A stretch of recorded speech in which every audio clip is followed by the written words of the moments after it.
Jai Hind, Jai Bharat, and welcome to Dev Talks. This is Adi. I'm here this evening with Mr. Ravi Joshi, who's going to tell us the part three of the story of West Asia, Middle East. We were there till, first of all, sir, good evening. Welcome to the show. I think we were there last time towards the Ottoman Empire and what happened to it after that. And we'll probably take it from there and understand how the region changed during these very, very, for the lack of a better word, crazy years. Yeah, good evening. Thank you. I think we were in our part two, we had concluded somewhere around the beginning of the 19th century or late 18th century, something like Yes, that. we were approaching the First World War. Oh, अच्छा first world war तक आ गए थे. Yes, we were No, approaching the era of the First World War. So I guess it'll be, okay. there'll be a lot of things before that at the turn of the century, Yes, there are a lot of the things end of the before that. 19th century. Yes, sir. Yes. So I will give a brief background of the situation before the First World War, okay? And then we'll start from there. We'll see where we can end. So, I mean, the this empire basically, if I may, with a little light reading I was doing before we decided to do this, is this empire was basically at the center of the show for a long time, Yes, yes, especially in the region, and architecturally it did make an impact, of course. Intellectually, it reduced a lot of development within the region. That's the blame which has been put on it, that they didn't allow the intellectual development, especially of the religion or anything else, to actually happen within the region. uh, they wanted to stick with that entire thing. How do you see, from, let's say, mid 1500s, when the empire started up to its decline, subtle yeah. values, sir? Yes, Adi, you must remember that though this was in the southern flank of Europe, uh, it was hardly affected by what was happening in Europe. The major developments, such as the first industrial revolution or even the second industrial revolution, it did not have such a major impact on this entire continent. I mean, talking of West Asia and Ottoman Empire, as it had on England and France and Germany. You know, so those were the countries which were direct beneficiaries of the first industrial revolution and the second industrial revolution. But between these, actually, with the first industrial revolution gave man the steam engine, okay, along with the spinning jenny and the coke smelting of a process of iron and steel. So these three inventions greatly enhanced the power of the West Europe. Okay, these countries which are already imperialistic in their expanse now got more power because they could put steam engines in their ships, the ocean-going ships, which were earlier mainly sailing ships, and based upon sail and wind power. So now these ships became much more powerful, much more quick, and they could reach different parts of the world pretty soon, very quickly. Particularly crossing the Mediterranean and coming to West Asia was no big deal for Britain or France. It was just they had to cross only one ocean, whereas coming to India was much much longer. So, as I mentioned last time, I think I mentioned to you that Napoleon had made his first foray into Egypt in 1798, soon after, about 9 years after the French Revolution, when he was still fighting in the French army. And he made a quick retreat when the British Navy, led by General Horatio Nelson, bombarded the French Navy on the port of on the Egyptian port. And he went back because there was a turmoil within France, and he went back and took power, and that's a different story. Now, I'm just wanting to impress upon you how the external flanks of the Ottoman Empire were already being chipped away by Hmm. by France, by Britain, and between 1830 and 1870, the French, the British, and the Italians had already taken large parts of the Maghreb. Uh, Algiers and Tunisia went to France, Libya went to Italy, and Britain captured Egypt, which was the most important piece in the piece of real estate in that area at that time. Now, before this happens, what is happening is, now this is one aspect of the problem that Ottomans are facing in their decline. There is another aspect. Within the Ottoman Empire, there is a serious attempt to reform the administration, the education system, and to compete with or absorb the European ideas and try to copy those ideas and see if they can progress as much as the European countries are progressing.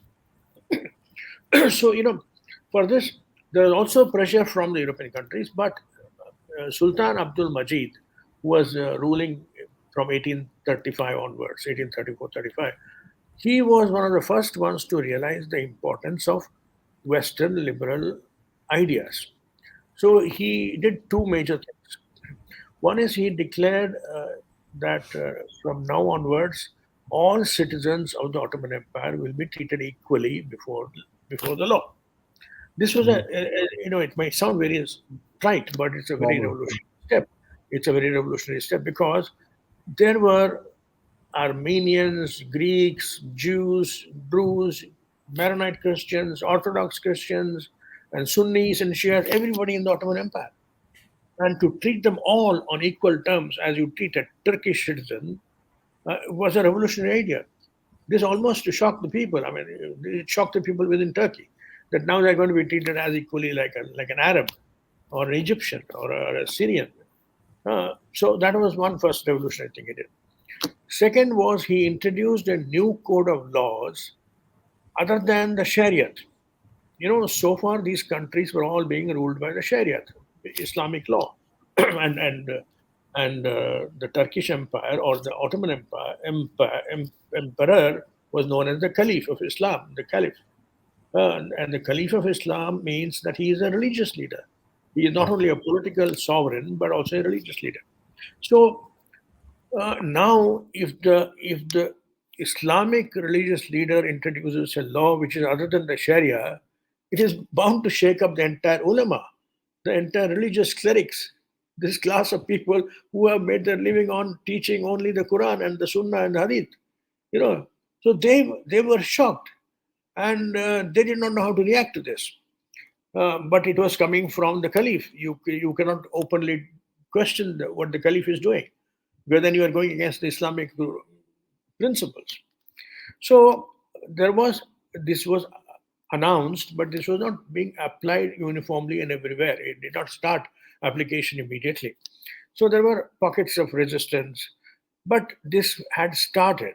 The notion that now the Ottoman Empire will be ruled by a code of law which is other than the Sharia was an important development.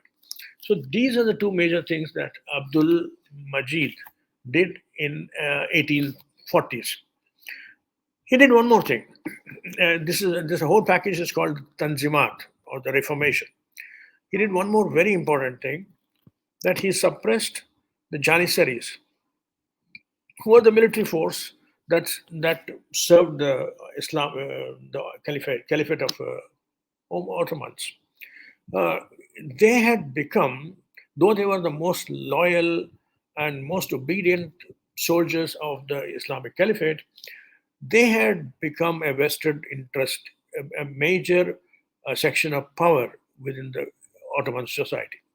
They were ruling various parts of the empire, right from Syria to Egypt to Maghreb parts, etc. But and within Turkey, they had built up a nobility, over certain generations, because these Janissaries had risen to the higher levels of the army.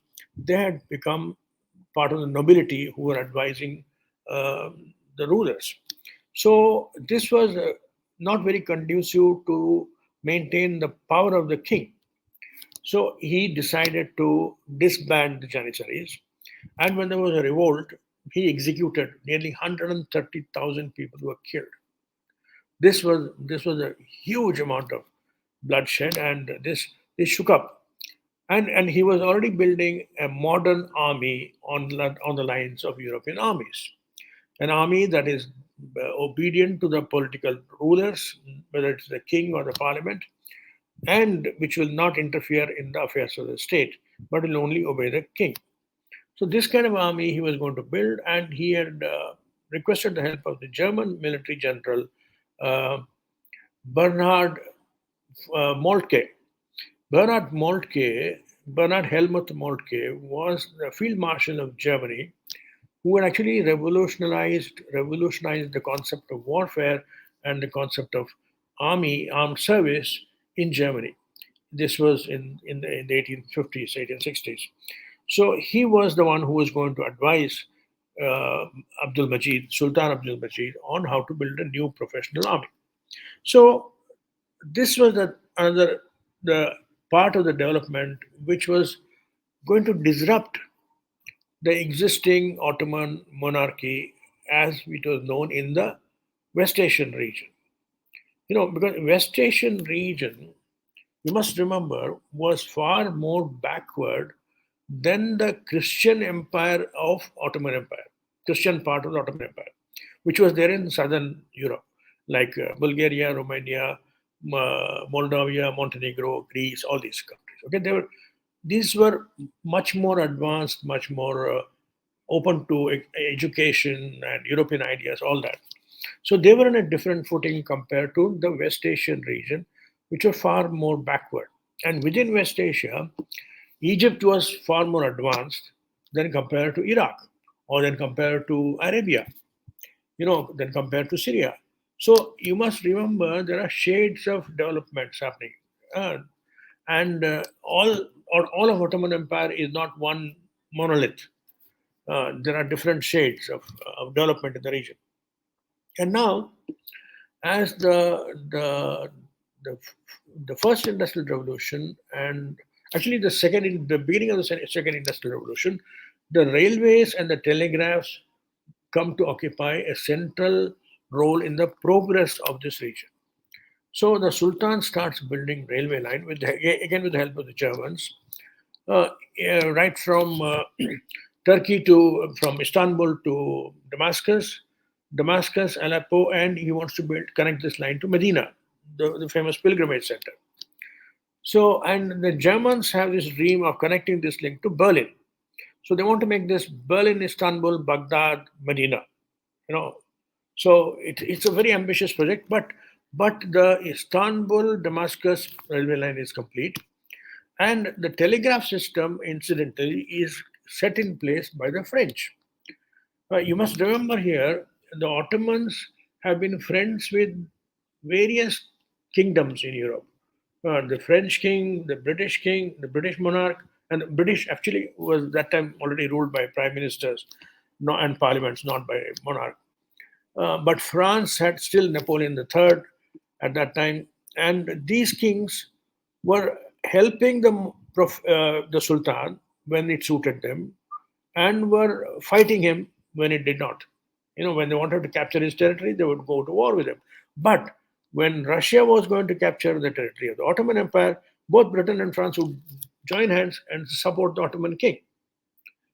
So there are layers of interest, there are circles of interest within this, and the Sultan Majid used one against the other very smartly.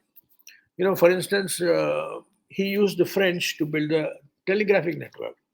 And incidentally, when they built a telegraphic network, it was all in French language. So he had to convert it into Turkic language, because the whole idea of telegraph was to keep a control on his far-flung areas, on his governors, what they're up to, and what is the situation in the hinterland. He wanted to know that on a real-time basis. So he introduced these modern reforms as well. So slowly, modernity and European ideas are coming into the Ottoman Empire. Some of it are disruptive, some of it are extremely useful to the people, make the lives of people far more easy. in traveling, etc. Now, let me come to the the conflicts which lead to the breakup of the various parts of the Ottoman Empire. Around 1850s, Britain captures Egypt.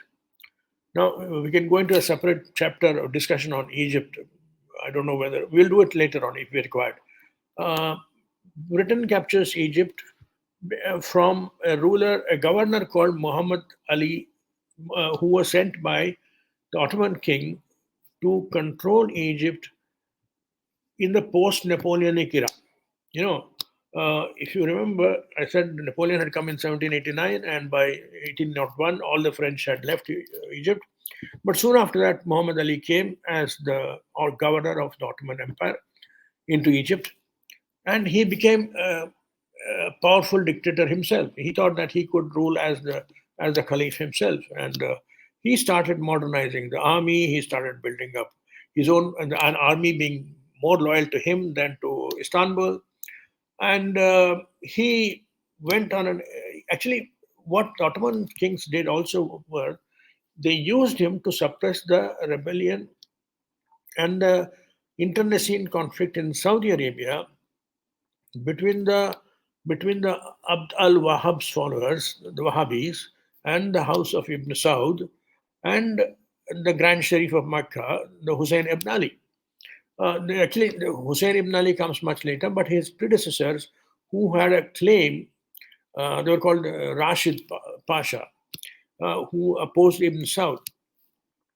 So, to suppress that conflict in Saudi Arabia, they dispatch Muhammad Ali, and Muhammad Ali sends a troop of 10,000 soldiers and reinforces with another 10,000 soldiers and completely subjugates this Abdul Wahhab's influence. Sorry, give me a minute.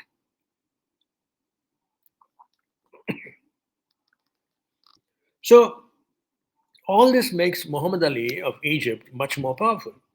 He thinks that now he can take on the Ottoman Caliph himself. So he starts marching towards Syria to capture the Levant region. At that time, the Ottoman Caliph Abdul Majid requests the help of the British to suppress and to put an end to this fellow's ambitions. And Britain comes with its aid and with the troops of the British soldiers and the Ottoman soldiers. Muhammad Ali is pushed back, and they agree for a truce, and they say, okay, you go back to Egypt and rule, and we will give you the power to rule Egypt with all your inheritors, your successors, for life. You and your sons and grandsons can rule Egypt for life, but forget Syria and go back from Syria. So on this compromise, Muhammad Ali goes back to Egypt. Now, soon after, now that Britain had sent its soldiers to fight Muhammad Ali, after a few years, they themselves decide to capture Egypt. But before that, the French still have a role. The French come back to have a role with Muhammad Ali's son, and one of the French engineers tells him that we could build a canal here which could facilitate the travel from Mediterranean Sea to the Red Sea. That is the engineer is called Louis Bossip, a French engineer. So that idea, that is the germination of the idea of the Suez Canal, is put in Muhammad Ali's son. And Muhammad Ali's son takes up this idea of building the Suez, of dredging the land between Egypt and Jordan and Palestine. So that idea, and they form a Suez Canal Company. It's a Franco-Egyptian company with technology coming from France, but money and labor coming from Egypt. So, so that is how the Suez Canal idea starts. Now, by the middle of 19th century, Britain has thrown out these Muhammad Ali's heirs. So one more bit piece of interesting information about the Suez Canal. Now, this fellow, after about 6 years or so, the Suez Canal is ready for launch, and Muhammad Ali's son, I forget his name, he invites Eugene, yeah, Princess Eugene, who was the wife of Napoleon III, to inaugurate the Suez Canal.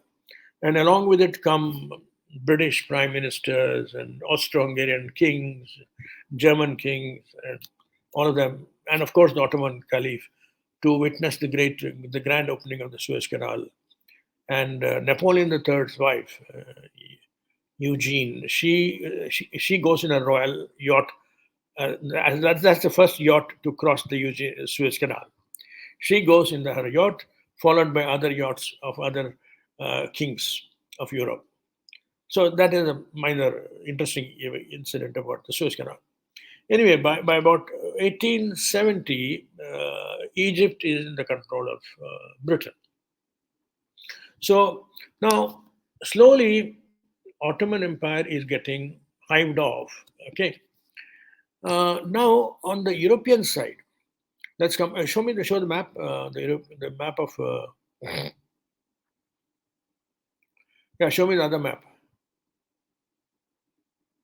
Okay, yeah, let's keep here. Now, this shows very well the territory lost between 1800 to 1877. Okay, that is Tunisia, Algeria, Morocco.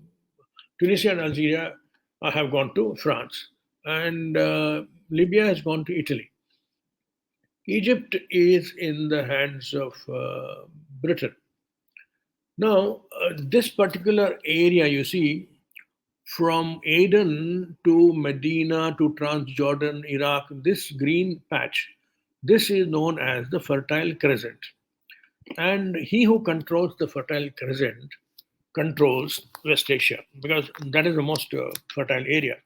And by the way, in Egypt already, again due to a French engineer, an agriculturist or an engineer, you can call him, Louis Bumel, he is the one who detects a particular kind of grain, a long grain of cotton in an Egyptian garden.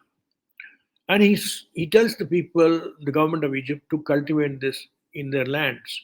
And from this begins the cultivation of the famous Egyptian cotton.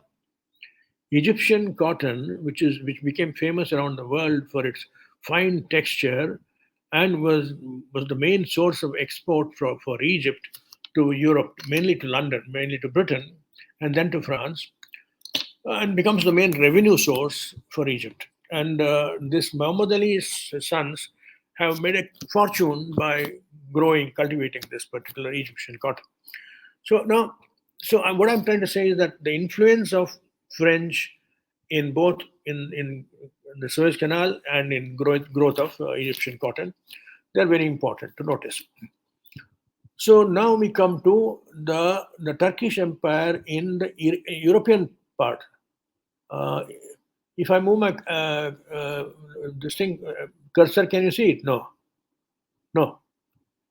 Okay, No, sir. You'll have to explain it. So okay. Now when we'll I'm follow talking it with about you, sir. yeah, when I'm talking about the European parts of the Ottoman Empire, I'm referring to Romania, Bulgaria, Serbia, Bosnia Herzegovina, Albania, and Greece. Okay, these were the European parts.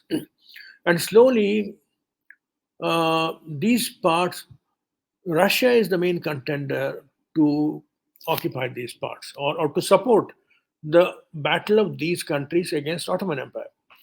Okay, so what happens is around 18 yeah around 1870s, Greece starts fighting for its independence, and within 3 years, about 1871 1872, it declares its independence. And though there is a bit of a conflict between Turkey and Greece, they're not able to put down the Greece independence, but they managed to capture Macedonia, a part of Greece, and that remains with the Ottoman Empire. Now, Bulgaria, Romania, actually, these countries have formed an alliance, Serbia, Bulgaria, Romania, and they also start their national movement against Ottoman Turkey. And they are being supported clandestinely or behind the scenes by Russia. So they declare the war, and when they declare the war, actually and also there's something which I don't see here. Uh, Moldavia and Wallachia, which are on the Danubian river banks. The Danubian river bank is all across from Austria to Hungary to this region. It Yeah, flows. but Moldavia was, always part of Romania, Yes, which correct. broke You're right. apart. Yeah, there are provinces in Romania, but at Yes, sir. that So time, at that time, they were independent provinces. yes, sir. Okay, So the port of Odessa can be seen. Moldavia will be somewhere around that only. Moldavia will be Upper here, Odessa ka Upper. Yes, yeah, it will Uh-huh. be there. But it was independent province, but it got merged into Romania afterwards. Now, actually, to to claim those two provinces, Russia gets into a war with Turkey. Now, when Russia gets into a war with Turkey, France and Britain move their navy into the Dardanelles Straits. So the Dardanelles Straits, you can't make it very clearly here. It's very close to, yeah, it's very close. It's very southern Turkey, and it is that is the straits which gives access between Mediterranean Sea and the Black Sea. No, so Franco-British Navy moves into Dardanelles in order to scare Russia. That if you come any further, you're going to attack. We're going to attack you. But Tsar Nicholas I, who was the Russian king at that time, is not deterred by this action, and he goes and captures Moldavia and Wallachia, and then France and Britain declare war on Russia. So this becomes uh, Franco-British support to Turkey against the Russians. So, and this war lasts for about 3 years. And by 1876, this war ends in the Treaty of Paris. And in the Treaty of Paris, Russia loses these territories which it had gained, and they do not come back to Turkey. They are held as independent principalities, and they also discuss in that Treaty of Paris that they give Turkey a membership of the Concert of Europe, which is, a, is an important diplomatic triumph for Turkey because it will then be treated on par with the emperors of Europe, that is, British Empire, Austro-Hungarian Empire, and the Russian Empire, etc., which also underlines the fact that one country will not interfere in the internal affairs of another country. Well, this is a kind of a guarantee they give. But about what Britain and France actually uh, tell them is Britain has a secret understanding with Turkey, due to which in this particular war, Cyprus is hived off by Britain. And Britain tells Turkey that whenever you are attacked by any country, we will come to war in support of you. We'll go to war against that country in support of you. So this kind of arrangement is entered into by Britain and Turkey. Now you must remember that at this particular point of time, at the end of the 19th century, it is uniformly regarded that Turkey is the sick man of Europe. Everybody wants, or everybody is hoping that the sick man will die one day, but nobody wants the sick man to die and lead to the benefit of the other. So France and Britain don't want the sick man to die if it is going to help Russia. And Russia does not want the sick man to die if it is going to help Britain. In fact, there was almost a discussion in 1744 before the Treaty of Paris meeting between Russia and Britain, saying that why don't we divide Turkey amongst ourselves? And Russia tells Britain, you keep Crete Island, here you can see, in south of Smyrna, and you keep Egypt, and we will declare Istanbul as an independent principality, but Russia will keep the southern Europe, particularly that part of southern Europe which has got Orthodox Christian population. Okay, now uh, soon one more war takes place between Russia and France, in the cause of protecting the Christian population in Palestine. You must remember that Palestine, historically, I mean, Bethlehem is in Palestine, Jerusalem was in Palestine at that time. And there was no Israel at that time. So the holiest places of Christianity were in Palestine. Okay, and France had been given the concessionaire or to protect the Roman Catholic Christians in Palestine, and uh, Russia wanted similar rights to protect the Orthodox Christians in Palestine. And so, on this issue, both Russia and France again go to war. And this war also actually it results in the defeat of and, and Britain comes into aid of France, and it goes against the interest of Russia. So Russia withdraws from there, and Britain tries to make the protection of the Christians into the it gives it to the French, and it says that now we will protect the Christians in Egypt, the Coptic Christians in Egypt, and we will protect the Jews in Israel or whatever the southern part of Palestine, and we will also protect the Druze community in Syria. So this kind of a protection agreement they all come to. Now, I think with this, we will come to the beginnings of the First World War. I think I'll stop here. In my next episode, I'll talk about the causes which led to the First World War. It's, is it the causes or is it the events that you would want to discuss? It's we'll have to see, sir. Yeah. It's quite interesting actually that you brought out this thing. The map has changed quite a bit, sir. As a matter of fact, Yes. allegiances and alliances changed. Yeah, Turkey is no longer an empire. Turkey is just one state. I mean, Yeah, allegiances, alliances changed. The I guess the biggest break for the Ottomans would have been the loss of, as what you call it, the yeah, the the Fertile Crescent. the fertile crescent, Yes, and yes. that is something which a lot of historians attribute to the point where the Ottomans said, "हो गया." No, I don't know. I'll explain that. That exactly happens in the First World War. I mean, and there's the secret understanding between Britain and France. It's called the Sykes-Picot Agreement. About the उसकी तो बहुत लंबी कहानी है. I will tell you that. It's a very Yes, interesting story. yes, that's exactly what I was referring to. That's going to be an interesting opener. And the interesting things, I'd request next time before we actually get into the First World War, we could actually cover the Russian influence into the Ottoman Empire and how the two kind of Uh, balanced each other for a long time actually. But then after that, they realized ki these are two opposing, you know, issues and Actually, how yeah, things kind of move forward. there have been quite a few Turco-Russian wars, Yes, sir. and that will be an interesting chapter to cover. Let me see how much material I have on that, because you must remember, by the time the First World War starts, 1914 to 1916, 1917, Russian Revolution happens. Yes, sir.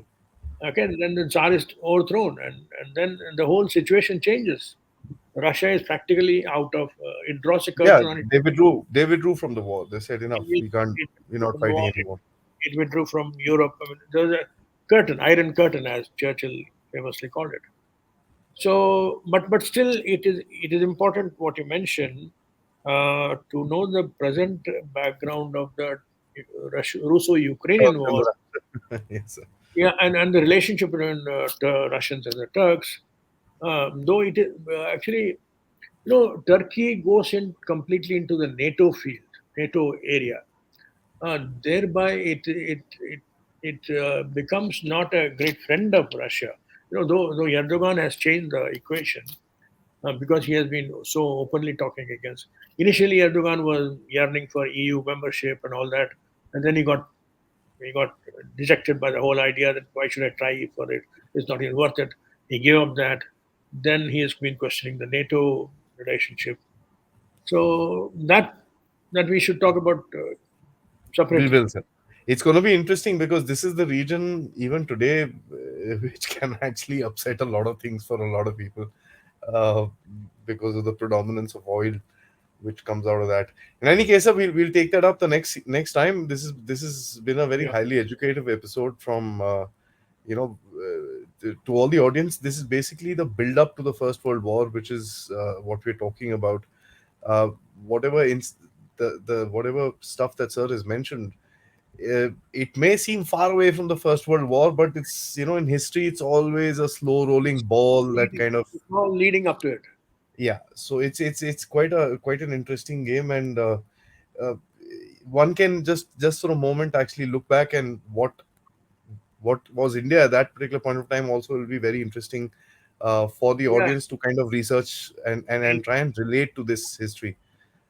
1870s, the British Raj had already taken over. 1857 ke baad East India The Company was. official flag had the British flag had taken over at that time. So there's a So lot. The Britishers were actually at the time pretty strong, yeah, and they were trying to change the imagine geopolitics of the world. they were in Egypt, they were in Yeah.